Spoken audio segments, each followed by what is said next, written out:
I'd be more worried if Lionel Messi or Cristiano Ronaldo had left. It was late last summer and Neymar had just walked out on FC Barcelona and out of Spain, but the league's president Javier Tebas wasn't bothered. Not that he, a man whose every word is calculated, not just a reply offered but a role played, would have said so if he really was. That much was proven again this week. 12 months on and Cristiano Ronaldo is the one leaving left. 5 years ago, I would have been more worried, Tebas insisted. If my worry would have been 9/10 then, it is more like 4/10 now, so, still a little bit worried then.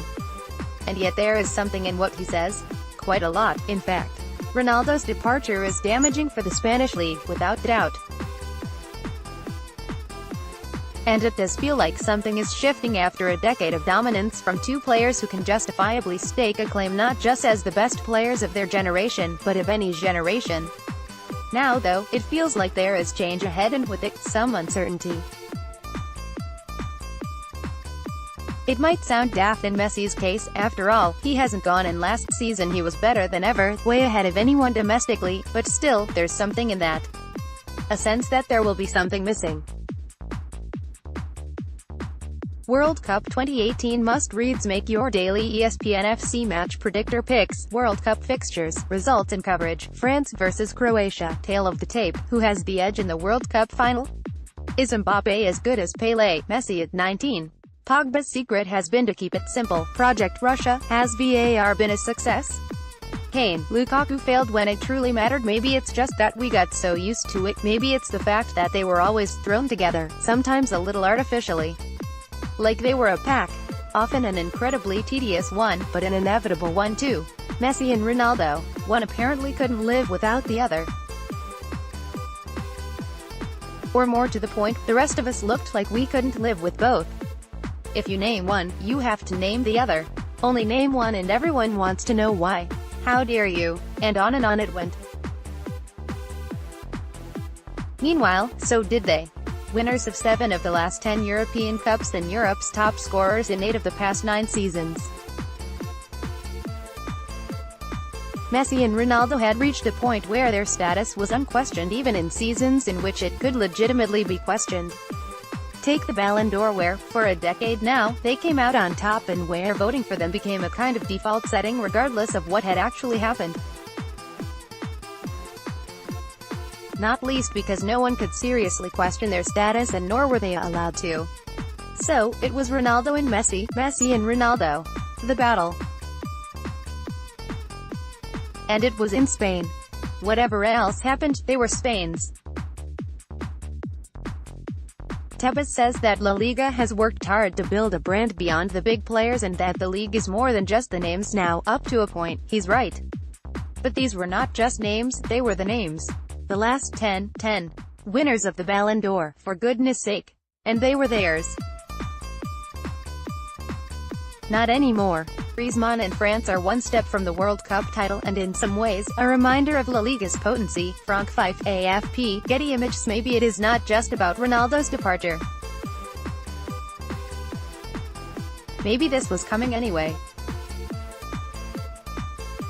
It was never just about them. La Liga has enjoyed countless other players, celebrated on these pages, although it always seemed to be reduced to them and a decade on. Perhaps it was time for someone, or something, else.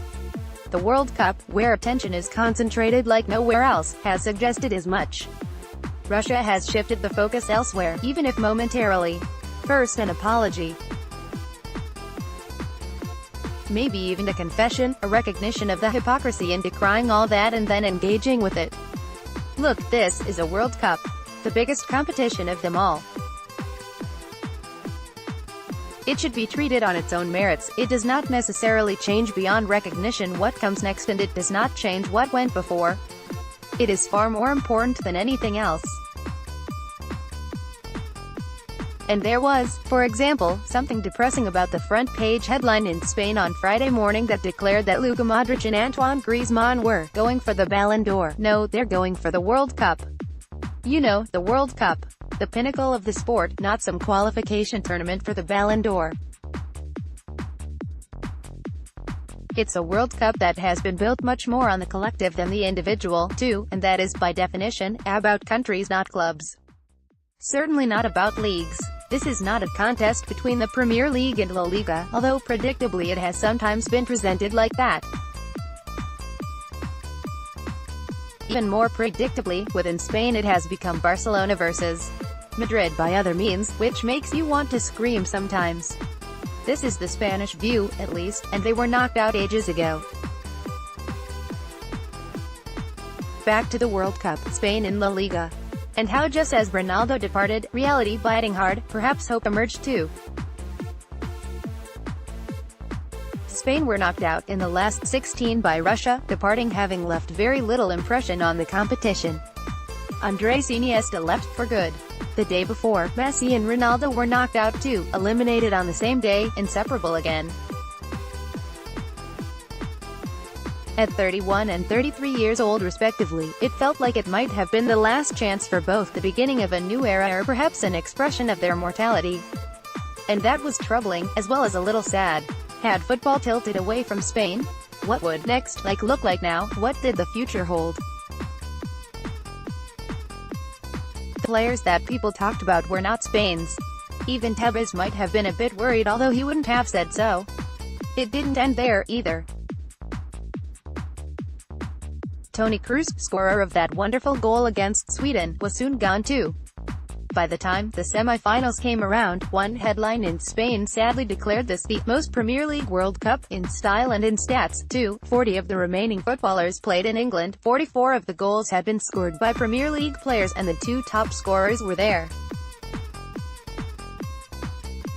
The player that most excited them, meanwhile, was playing in France as Kylian Mbappé had turned down Madrid the previous summer. All of which left Spain with little. 2 days later, though, another headline crowed: La Liga exposes the Premier League. What a difference 2 days make. Meanwhile, Croatia's charge will be led by Ivan Rakitic and Luka Modric, the star midfielders at Barcelona and Real Madrid respectively. Gabriel Buiz, AFP, Getty Images. And so here we are, going into the final, the last game of a tournament at which someone else takes center stage. This is not Spain's final, however much some try to make it so, but it turns out when everyone else has fallen by the way, that there are more La Liga players in the final than there are from any other leagues, 11 of them, to be precise, compared to 9 from France, 7 from Syria, 6 from England, 5 from Germany, 2 from Croatia and 1 each from Belgium, Austria, Turkey, Russia and Ukraine. While it is true that Paul Pogba, Mbappé and N'Golo Kanté occupy most people's lists of the tournament's best players, so perhaps do Griezmann, Luka Modric, Ivan Rakitic, Samuel Umtiti and Raphael Varane. Depending on your preferences, there's Diego Godin, Philippe Coutinho and Denis Chichev too. It's a timely reminder, for the surprisingly large number of people who need it, that there is life beyond Messi and Ronaldo. It's not to say that this means a decisive shift. It would take a fool to suggest that Messi won't be, well, Messi again this coming season, but it does mean that there are other players worth watching and celebrating. And that's before you even consider the likely moves between now and the end of the summer given Madrid and Barcelona's voraciousness in the market. Hazard, Harry Kane, Neymar, Mbappé, James Rodriguez, at least one of them will be in Spain next year. Cristiano left but others will come, said Tebas. Those that are already there have taken a step forward too, if not necessarily in play then certainly in the collective conscious.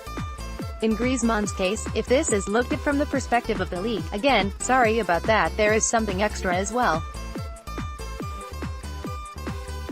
The World Cup final comes as reassurance for La Liga and offers another chance to expand and break the duopoly. This summer, he eventually made up his mind. He was not going to Barcelona, after all. He was staying at Atletico, the team who finished above Real last year. It was a choice symbolic of their growth and ability to resist, a trend towards the two further arrested by the club that has managed to change the shape of Spanish football. A team with a World Cup finalist. A team that, like Madrid and Barcelona, will have a World Cup winner. Guaranteed. Atletico have 4 players in the final. It's not just about those two players, it's not just about those two clubs either. For now, a little decorum, the focus where it is supposed to be. For now, it's not about them at all. It's about the World Cup final, as it should be, but when that finishes, club football will be back in Spain. And while it might not be the same without Ronaldo, it will be every bit as good.